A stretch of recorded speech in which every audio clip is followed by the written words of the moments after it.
Vamos chamar aí nosso querido Jean Willis, meu conterrâneo. Boa noite, Ai, Sinara Jean, que amada. saudade, meu amigo. Como é que você está? Bom, tô bem, tô esses últimos dias aí trabalhando de graça para defender o governo que eu ajudei a eleger. Passando frio aí em São Paulo, hein?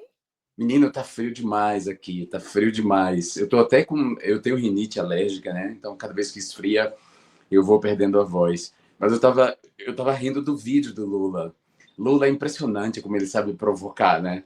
É, é evidente assim que ele primeiro fala que está no modo eleição, que o Congresso está no modo eleição, aí ele avisa que ele também, uma vez que o Congresso entrou no modo eleição, ele também vai entrar no modo eleição. E aí ele joga que pode ser que haja um presidente eleito 4 vezes. Eu adoro. Ó, o pessoal todo aqui é apaixonado por você. Você está ouvindo? Ó, Ô, amor, agora eu estou ouvindo. É porque entrou uma chamada, eu estou usando o celular. iPhone, porque o meu laptop está com problema na câmera, né? Aí eu estou usando o iPhone. Aí entrou uma chamada que me derrubou.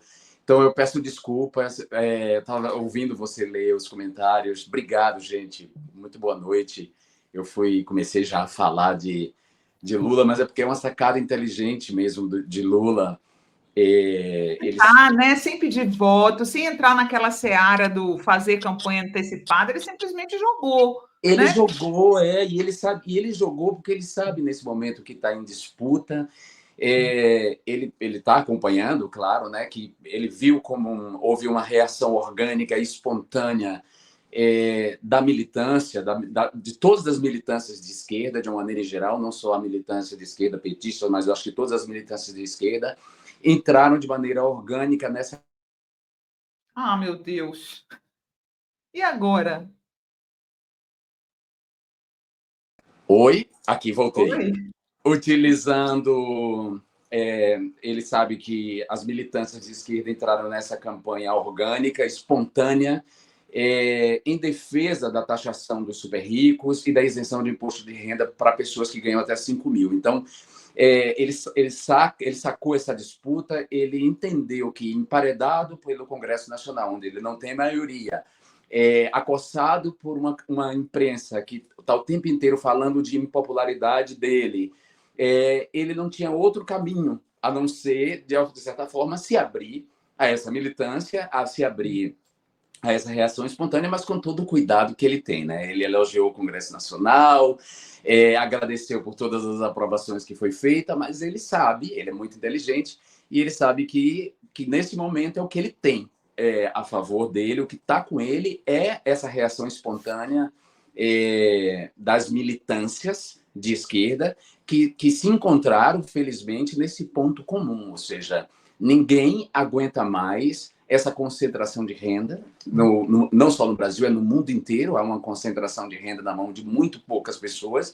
Isso tem gerado miséria, empobrecimento da classe média, tem gerado, em termos globais, uma migração, um processo de imigração de massas, e para viver as franjas das grandes cidades, para viver das grandes capitais europeias nos Estados Unidos, isso tem provocado conflitos. Então, essa é uma questão nevrálgica no mundo no momento, ou seja, acabar com essa concentração de renda, taxar os super ricos, evitar, de alguma maneira, essa concentração. Esse debate está posto no Brasil, e isso foi um ponto de confluência das militâncias, um ponto de sensibilidade para a própria classe média, né? Embora tenha uma parte da classe média que se mire nos ricos, essa campanha tocou uma parte da classe média, essa reação ela tá tão interessante, ela é tão espontânea e ela é tão política e potente que imediatamente, principalmente a Rede Globo, começou não só a pedir que as pessoas maneirassem, como se o Congresso estivesse sofrendo um ataque. Aliás, eles usaram esse termo, ataque, como eles estão tentando reverter do ponto de vista narrativo o jogo, né? Insinuando que o Hugo Mota sai mais forte dessa história, e a gente sabe que não é verdade. Eu tive a impressão, Jean, e pessoal, que a gente, né? We are back. que a gente está de volta, que a gente está de volta nas redes com toda a força que a gente teve. Como foi quando a gente elegeu a Dilma, reelegeu a Dilma em 2014, praticamente num grito, né? Sim, num grito, cara. no grito. Sinara, eu acho que é isso. Tem uma volta, porque nós encontramos um ponto realmente convergente. Eu acho que essa é uma estrutura narrativa universal. Uma luta de quem pode, de quem tem as armas, de quem tem os recursos, contra quer dizer, quem tem as armas, os recursos e tudo, contra os fracos, oprimidos e humilhados. Essa estrutura narrativa é universal, ela está presente, ela não pode mais ser disfarçada, e acho que esse foi o ponto de convergência, e a gente tem que aproveitar esse ponto de convergência. Então não tem que haver recuo, não tem que ficar... Eu estava, antes de entrar aqui, eu estava acompanhando, porque nos intervalos eu tenho utilizado, mesmo lá no lixão do Elon Musk, eu tenho aproveitado para fazer essa campanha mesmo em favor da proposta do governo de taxação dos super ricos e de isenção de imposto de renda para quem ganha até 5 mil. Então, eu estava vendo Otávio Guedes dizer: mas olha, Otávio Guedes, do jornalista, comentarista lá da Globo News, ele dizendo que, por exemplo, reações como essa, ou slogans como Congresso da Mamata, cai numa antipolítica que pode levar a ditaduras e pode levar à ascensão da extrema-direita. Aí, como assim, meu querido? Existe veículo de mídia, existe mídia, na verdade, que mais despolitizou a população, que mais jogou contra a política do que a Rede Globo, mas contra a política de esquerda. Existe veículo de comunicação que mais difamou a política de esquerda do que a Rede Globo. A Rede Globo, por acaso, deixou de apoiar a ditadura militar 24 anos enquanto os militares estiveram no poder, ou deixaram de apoiar Bolsonaro em 2018, mesmo sabendo quem ele era. Então é curioso como agora eles querem, para inverter o jogo, semear entre nós esse medo de que, se a gente seguir expondo as mamatas do Congresso, a indecência, a imoralidade desse Congresso, que defende os interesses dos mais ricos, que tem uma série de privilégios, penduricalhos, mais as emendas PIX, que eles não têm. Eu acho que o que eles não querem, né, Jean, é que o povo veja que este Congresso é da mamata e eleja um Congresso que não seja esse.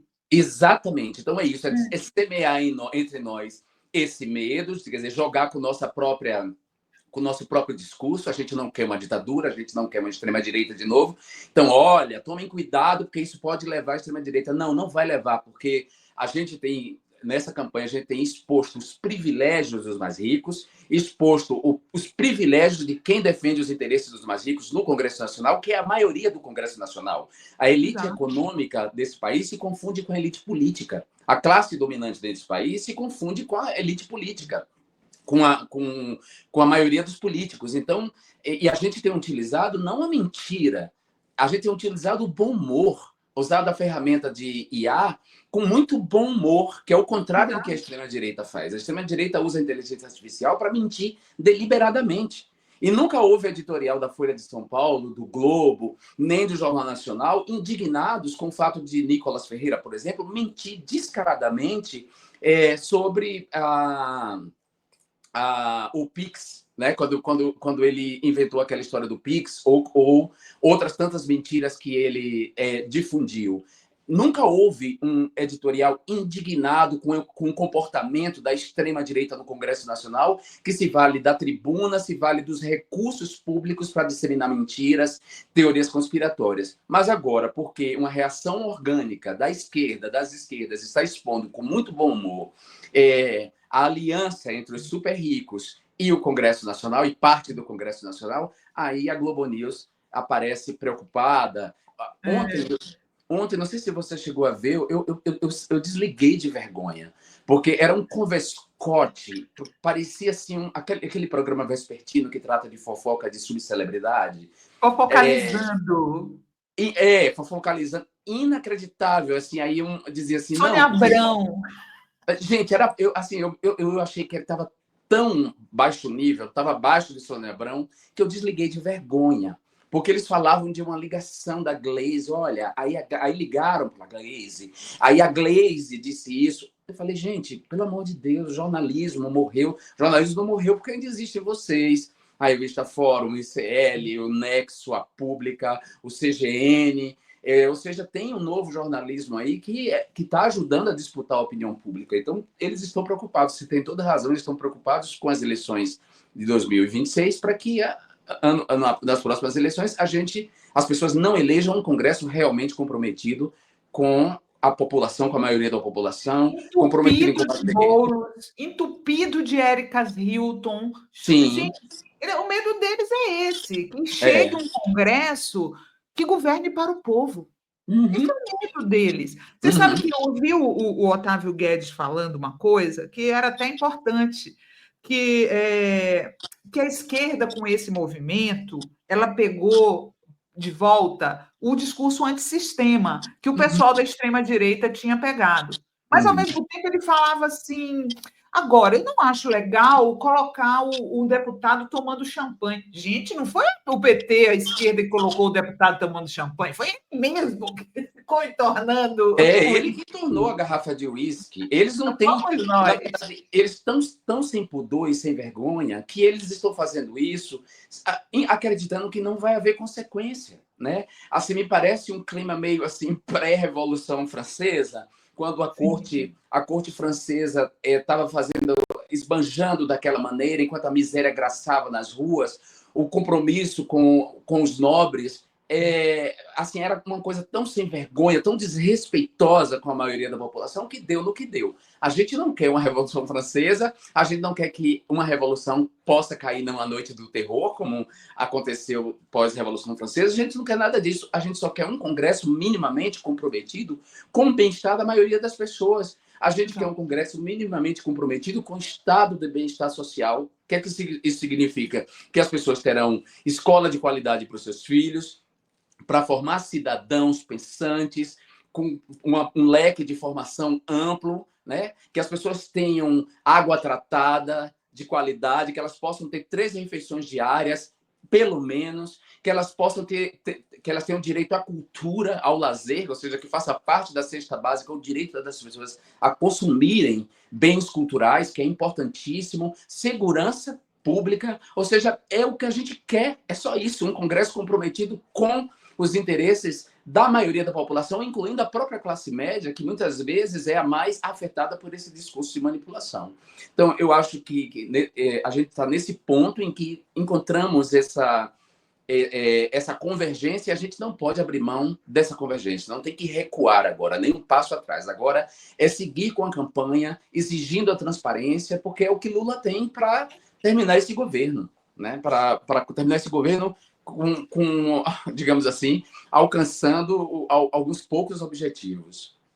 Exatamente, casa do povo. O Congresso é a casa do povo, não é a casa dos ricos, tá? Exatamente. Não vivemos numa plutocracia, vivemos numa democracia, embora de fato, a gente saiba que a gente está numa plutocracia há algum tempo, ou seja, os muito ricos pagam as campanhas, ou seja, as grandes empresas, os grandes empresários custeiam as campanhas, quando não são eles mesmos os candidatos, eles custeiam as campanhas, e essas pessoas depois vão servir aos seus interesses, desde os interesses do agrobusiness, que é um parasita do erário, até os interesses das corporações de comunicação, que também são parasitas do erário, porque a Globo está fazendo essa campanha toda contra o governo Lula, mas a Globo é uma das principais beneficiárias das verbas governamentais de publicidade. Ou seja, o governo segue pagando altas somas de publicidade às organizações Globo. Apesar disso, a Globo faz essa campanha contra o governo Lula por querer um mínimo de decência, um mínimo de bem-estar social para a população brasileira. Poder cumprir a sua promessa de campanha. Foi esse projeto que ganhou a eleição. E ele não negou para ninguém. O orçamento e o rico no imposto de renda. Ele não negou.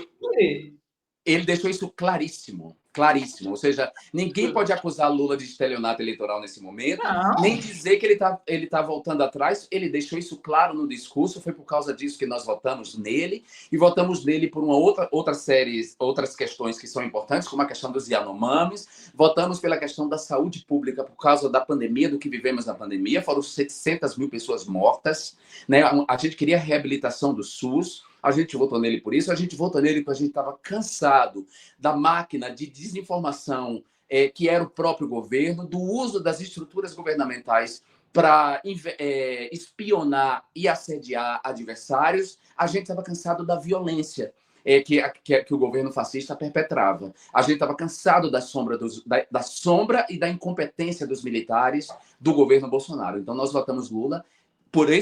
Foi esse projeto que ganhou, foi esse projeto que sobreviveu, inclusive, a uma tentativa de golpe em 2023. A gente não pode esquecer disso. Esse governo sobreviveu, inclusive, a uma tentativa de golpe, portanto, esse governo tem que cumprir minimamente o que ele prometeu. E a gente só tem essa maneira de garantir, que é dando essa retaguarda, utilizando as redes sociais que redefiniram a esfera pública e que a gente tem que disputar. isso aí. Eu vou ler aqui uns comentários e aí a gente vai passar para o livro do Jean, senão a gente nunca vai chegar nele. Eliane Ferreira. Jeanzinho, meu querido, que saudade da sua pessoa, amor. O bem que fazemos fica para o universo. Não desista, vamos juntos. Amo. Patrícia Ramos, boa noite, Jean. Haroldo Acha, boa noite, Jean Willis. Viane Campos, arquiteta, Jean é genial, leu Lula perfeitamente. Raimundo Teixeira, boa noite, Jean Willis, para cima desses racistas. O Erivaldo Amorim fala, Jean, li seus livros, Tempo Bom, Tempo Ruim, o que será? Como você é corajoso? Sei que não é fácil, mas o que você disse te deixa forte. Não consigo viver em um deserto de fé. Não me é possível não crer. É verdade. Não consigo viver num deserto de fé. Eu até tentei ser ateu, mas não consigo. Assim, a minha vida me impede de virar um ateu. Eu respeito meus amigos ateus, eu uso argumentos do ateísmo contra o fundamentalismo religioso, mas eu mesmo creio assim numa força cósmica, numa ordem cósmica que, inclusive, equilibra e devolve certas maldades.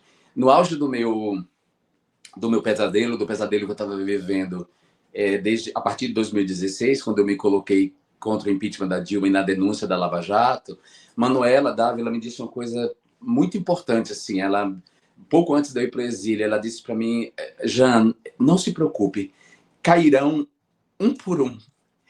E estão caindo, Sinara. Desde então, eles estão caindo. E aí eu acho que essa ordem cósmica, de alguma maneira, opera nesse sentido, né? Até mesmo os movimentos de aliados contra mim, quando do meu retorno, acabaram resultando em coisas ruins para eles. Porque veja aí, por exemplo, o que virou Eduardo Leite para o PT, o que virou Eduardo Leite, na verdade, para o Brasil e para o Rio Grande do Sul. Que desgraça. Então, eu acredito muito nessa ordem cósmica. E aqui sigo. E se tem uma coisa que eu não tenho na vida, e não guardo, quero guardar, e não vou guardar nunca na minha vida, é ressentimento. Eu não tenho ressentimento e eu tenho princípios. Por isso que, independentemente de qualquer relação com o PT, porque eu não tenho relação orgânica com o partido, e nem tenho relação com o governo, eu estou na trincheira da defesa da democracia e da defesa do que é certo, do que é justo e do que é bom. É isso aí, ó. Muitas pessoas falando que sente saudade de você no Congresso, inclusive a Janice Nunes mandou um superchat. Jean Combativo faz muita falta no Congresso. Jean já falou várias vezes, né, que essa etapa passou na sua vida, né, Jean? Ela já passou, e nesse momento eu não, assim, se você me perguntar, eu não quero voltar. Eu já desbravei, abri caminhos, como disse Gilberto Gil, cortei a faca e facão os desatinos da vida. Mas, assim, ao mesmo tempo, Sinara, eu penso assim, o destino tem suas formas, né? Se for da ordem do destino que de algum dia eu volte, eu também não vou me colocar contra. A minha posição é que um dia ele seja prefeito de Salvador. Eu já falei isso para ele. E eu gosto muito de uma frase que eu acho que é do Saramago, que fala assim, que não somos nós que tomamos as decisões, são elas que nos tomam. Pois então, é isso. Eu penso muito nisso. A minha vida, eu regulo meu destino na medida em que eu posso, mas o destino, o Ifá, esse orixá, né? Ele tem suas próprias regras e as linhas que estão traçadas, elas serão trilhadas de uma forma ou de outra. Então, se você perguntar para mim, eu não quero voltar. Tenho gatilhos muito pesados em relação ao que eu passei lá na Câmara. Mas eu entendo que as pessoas queiram um deputado combativo, as pessoas queiram uma espécie de elevação do nível do Congresso Nacional, porque está rebaixado demais, assim. Então eu entendo que elas sintam essa saudade, fico feliz, minha gente, de verdade, mas eu também estou fazendo coisas muito bacanas, assim. Eu sigo na política no sentido mais amplo e sigo Como esse fazendo coisas livro muito que a gente legais. vai falar agora, nesse momento, porque olha, eu e o Jean, quando a gente se encontra, a gente fala pra caramba. E eu acho até que eu vou voltar para falar do livro com mais calma quando ele. Porque ele agora está em pré-venda Está em na Amazon. pré-venda. Bota aí, É, bota a capa do livro aí, por favor, Gui. Olha, é um livro de crônicas, tá, não, de gente? contos, de É, contos. de contos, chamado O Anonimato dos Afetos Escondidos, né?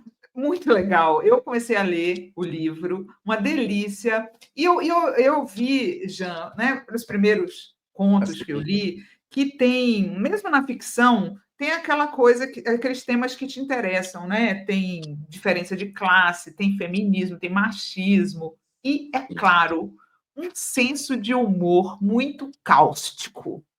que bom que você notou isso. Olha, tem uma coisa importante para dizer sobre esse livro. Esse livro é uma espécie de banda de Mébius na minha vida, né? Uma volta ao começo, porque esse livro, na verdade, ele tem 25 anos. Esse livro foi o livro com o qual eu estreiei na literatura. Ele se chama originalmente Aflitos. E aí eu recebi um convite da Planeta, o Felipe Brandão me chamou para lançar um livro, mas eu queria dar um tempo da não ficção. Eu quero voltar voltar a escrever ficção, que foi a minha estreia na literatura, foi escrevendo ficção. E aí eu falei para ele, Felipe, tem um livro meu que vai fazer 25 anos, que é um livro que está fora de catálogo e é um livro que parece que foi escrito hoje, porque ele é atual. Assim, eu tive, claro, todo um cuidado. Uma literatura que se preze, ela busca ser o mais atemporal possível. É, ela busca histórias que, apesar de contadas ali, elas têm coisas universais. Então, eu disse isso para ele, eu disse, vou te mandar o livro, eu não vou dizer nada, eu só vou te mandar o livro, você lê. Ele leu, ele adorou o livro, ele falou, então a gente vai relançar, e eu botei 3 contos novos, tem 3 contos novos, e por isso eu mudei o título para O Anonimato dos Afetos Escondidos, que eu vou deixar aí para ver se ó, seus seguidores, sua audiência descobre de onde eu tirei esse título. Porque esse título é tirado de uma coisa, não vou dizer porque eu vou dar muita pista. Mas, enfim, o livro, ele ficou impressionado. Hoje eu dei uma entrevista para a revista 451, que é uma revista literária, e a Yara também fez muitos elogios. Ela falou, Juliana, parece que você escreveu esse livro agora, porque todos esses temas, né, o tema da luta de classes, o tema da homofobia, o tema da misoginia, está tudo aí, mas não como um discurso político, não como um ensaio, está aí como uma ficção. Né? As histórias são muito interessantes, eu brinco com a estrutura do roteiro americano, da estrutura de continuação dessas franquias americanas, as histórias. A Salvador, ela é quase que protagonista do livro, porque ele é ambientado todo em Salvador, e numa Salvador que não é a Salvador turística, não é a Salvador do cartão postal, não é a Salvador do carnaval para a televisão, é a Salvador real, com a sua brutalidade, a desigualdade, com o racismo, cheio de ironias, de citações da cultura pop, assim, desde títulos de livros, por exemplo, tem um conto que é batizado com o título de um romance de Sidney Sheldon, Os Sonhos Morrem Primeiro. Até citação mais sofisticada de Clarice Lispector e Lúcio Cardoso. Então, eu estou tão feliz porque, como eu disse para você, esse anel de Mébius, né? Essa banda de Mébius, eu voltei para a literatura de ficção com o meu primeiro livro, revisto, ampliado, e agora com uma edição linda, porque É um selo super respeitado, o Tusquets, né? Que é espanhol também. Tosca é super respeitado e que abriga autores assim, esses autores mais ousados, digamos assim, com a edição belíssima. Essa capa foi uma sugestão minha com o ilustrador e diagramador, porque tem o elemento do homoerotismo e, ao mesmo tempo, eu queria o elemento da violência presente, porque... E aí tá lindo, assim, eu estou com a empolgação como se fosse o meu primeiro livro, embora seja o meu sexto livro, não, sétimo livro, é meu sétimo livro, mas é o primeiro de ficção, o segundo de ficção ampliado, digamos assim, e eu estou feliz por isso, porque agora, depois dele, eu vou me dedicar a escrever, porque aí exige dedicação, um romance, que é uma coisa que eu quero escrever. O meu próximo livro, eu quero escrever um romance, e o romance exige uma dedicação maior. Então, agora que eu terminei meu doutorado, que eu já publiquei os ensaios que eu tinha que publicar, não, né, vou seguir com o meu trabalho jornalístico, o meu trabalho de ensaísta e, enfim, E intelectual público. pintor também, né?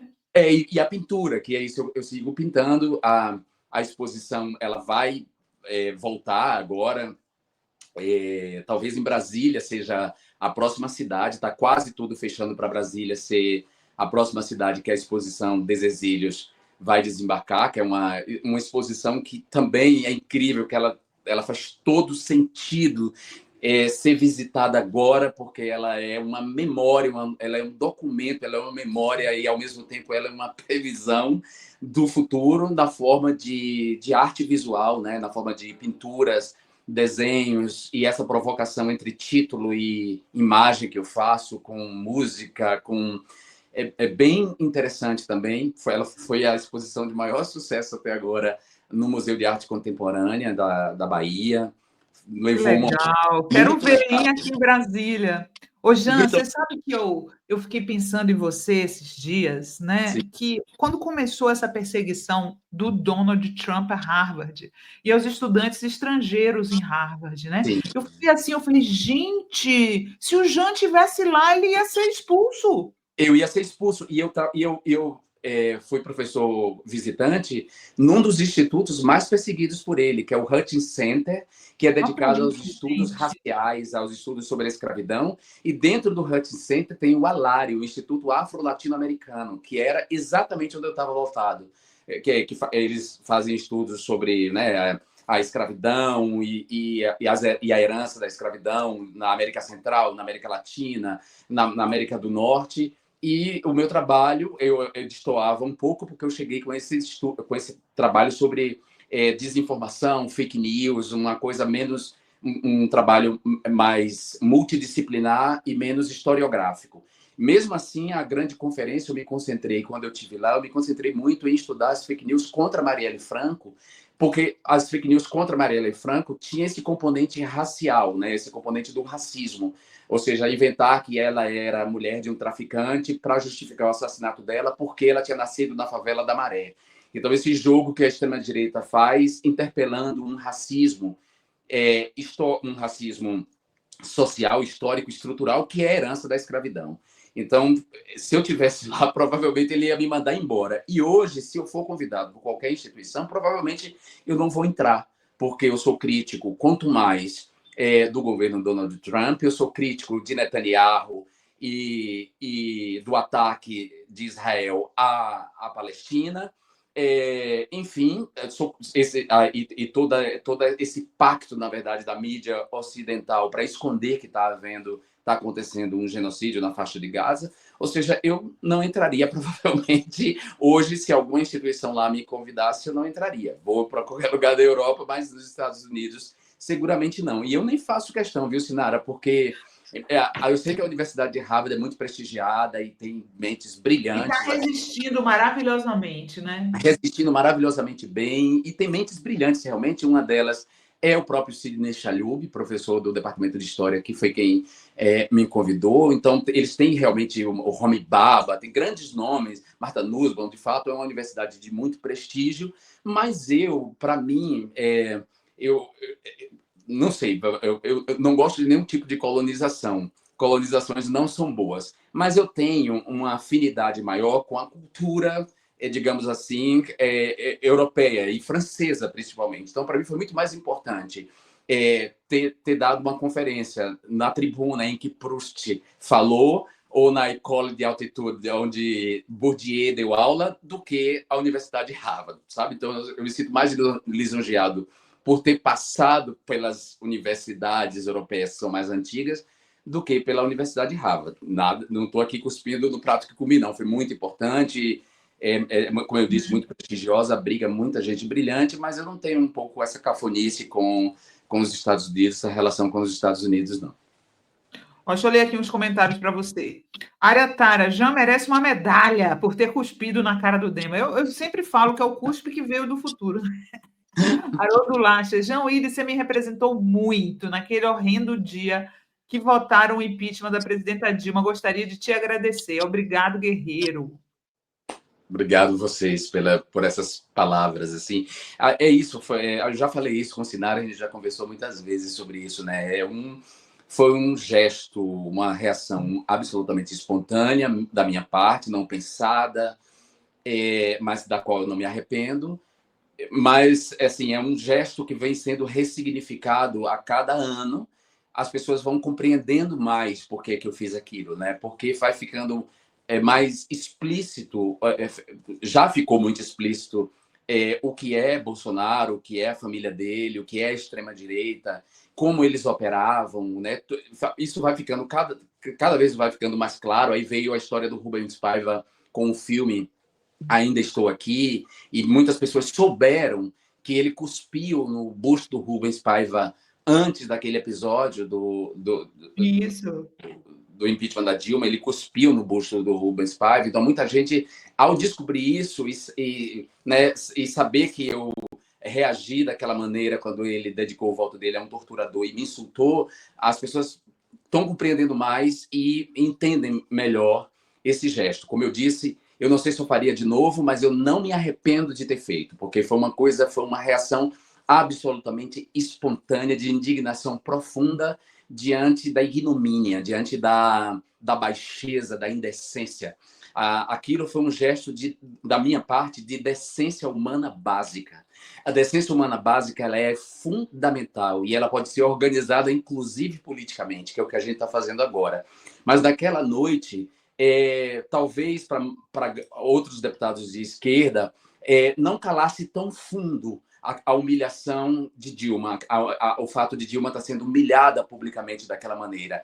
Para mim, que sou um homem gay, que vivi sob a injúria, desde que eu me entendo por gente, no mundo que exclui as mulheres, eu que sou o terceiro filho, o quarto filho da minha mãe, ela teve 3 mulheres antes de mim, 3 filhos depois de mim, eu que fui criado por essas mulheres, eu não podia aceitar aquela humilhação pública de Dilma, acusando-a de algo que ela não fez, sendo ela uma mulher honesta, sendo aquilo um teatro armado por um ladrão, que depois foi parar na prisão. Eu não poderia aceitar aquela de bom grado, sem nenhum tipo de reação. Eu seria uma barata se eu não reagisse. Eu sou muito verdadeiro, eu sou muito honesto para fingir até mesmo no jogo político. Eu acho que até mesmo por isso há uma vontade minha, quer dizer, uma vontade inconsciente, houve uma vontade minha inconsciente de sair desse jogo político, porque eu sou verdadeiro demais, Sinara. Eu tenho meu compromisso com a verdade, com a decência é tão grande que eu não consigo fazer o jogo político, o teatro que é necessário. Tapinhas nas costas, né, Jean? Tapinhas nas costas eu não consigo. Então, naquela noite, assim, não dava para fingir que aquilo não estava acontecendo. E olha, pouca gente sabe dessa história, eu vou contar muito rapidamente, assim. Uma semana antes daquela noite de domingo, eu estava na UTI. Eu fui parar na UTI, para você ver. Eu tive que fazer uma cirurgia no esôfago, eu lacerei a parede do esôfago com uma sequência de vômitos que eu tive, tamanha a somatização que eu estava naquele momento, da violência que estava se estabelecendo no país, como eu era o alvo da violência e o que eu previa, o que eu conseguia prever que estava por vir. Eu estava uma semana antes da UTI, eu não deixei divulgar nada. Falei para a Noêmia e para Flávio, avisem para o diretor do hospital que se vazar qualquer informação de que eu estou na UTI, eu processo o hospital. Porque eu sabia que se vazasse essa informação naquele momento, talvez eu não saísse do hospital. A energia era tão ruim naquele momento no país, com aquelas pessoas horrorosas e todo o ataque mediático a Dilma, que talvez a vibração fosse tão ruim que eu não saísse dali. Mas, ao mesmo tempo, digamos assim, as forças que me protegem, a minha falange, ela também não é fraca. Olha, deixa eu ler aqui a Cristine Grabaski dizendo que bom ter esse resgate de você e sua vida cheia de desafios e superações. Avante, João Willis. E vou dizer uma coisa aqui, ó, que descobriram a pegadinha do título do livro. Chico de Pombal, esse título do livro do Jean, é parte do texto da letra da música do paraibano Luiz Ramalho, primo da Elba, de título Foi Deus quem fez você, gravada por Amelinha. E teve outra pessoa que adivinhou também, Liliana Miranda. Conheço essa frase da música, Foi Deus que fez você, marcada na voz de Amelinha. Exatamente. E aí, eu vou dizer por que eu batizei. Essa letra é maravilhosa, é linda. A Amelinha participou do MPB Shell com essa música, quase todo mundo conhece. Foi Deus que fez o céu, o rancho das estrelas.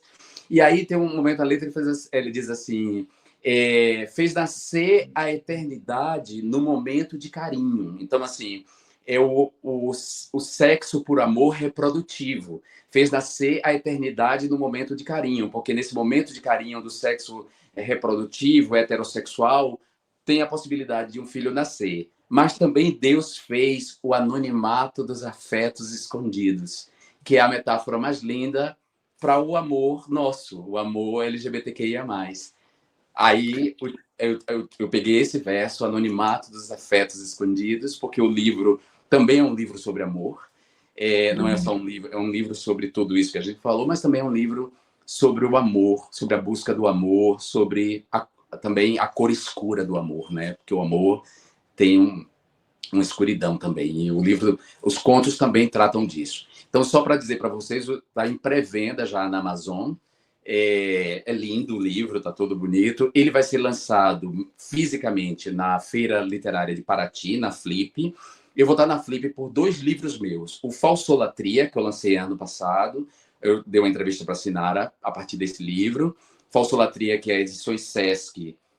Vocês podem comprar também, é baratinho e é um livro, um ensaio sobre isso que a gente está vivendo, esse momento do mundo, capitalismo de plataforma, de vigilância, tudo isso.